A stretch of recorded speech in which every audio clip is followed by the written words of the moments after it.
பிரான்சின் பல்வேறு பகுதிகளில் போலீசார் மற்றும் ஜாந்தாமினர் அதிகாரிகள் போல வேடமிட்டு பொதுமக்களை ஏமாற்றும் மோசடி கும்பல் குறித்து அதிகாரிகள் தீவிர எச்சரிக்கை விடுத்துள்ளனர். குறிப்பாக திருடர்கள் தங்களை போலீசார் என்று கூறிக்கொண்டு வீடுகளுக்குள் நுழைந்து நகைகளை திருடும் சம்பவங்கள் அதிகரித்துள்ளன.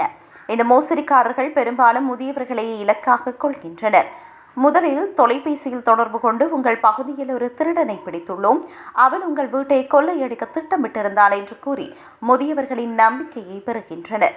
அதன் பின்னர் உங்களுடைய நகைகள் மற்றும் விலை உயர்ந்த பொருட்கள் பாதுகாப்பாக உள்ளனவா என்று நாங்கள் நேரில் வந்து ஆய்வு செய்ய வேண்டும் என்று கூறி வீட்டிற்குள் வருகின்றனர். சீருடை அணிந்த ஒரு நபர் நேரில் வந்து நகைகளை பட்டியலிடுவது போல நடித்து அவற்றை எடுத்துக்கொண்டு மாயமாகி விடுகிறார்.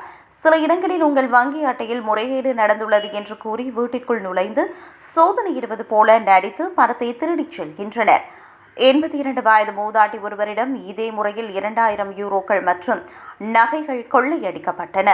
போலீசார் ஒருபோதும் பொதுமக்களிடம் நகைகளையோ பணத்தையோ அல்லது வங்கியின் ரகசிய எண்களையோ கேட்க மாட்டார்கள் என போலீசார் தெளிவுபடுத்தியுள்ளனர்.